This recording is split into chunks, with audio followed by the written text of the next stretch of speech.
খোদার কাছে মোনাজাতে বলি বারে বার, কেন সে প্রাণ বন্ধু হইল না আমার।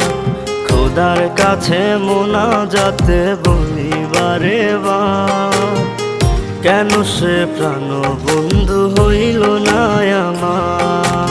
নই কি আমি তার যোগ্য, নাকি আমার এমন ভাগ্য, এত ব্যথা সইতে আমি পারবো না যে আর। খোদার কাছে মোনাজাতে বলি বারে বার, কেন সে প্রাণ বন্ধু হইল না আমার। খোদার কাছে মোনাজাতে বলি বারে বার, কেন সে প্রাণ বন্ধু হইল না আমার।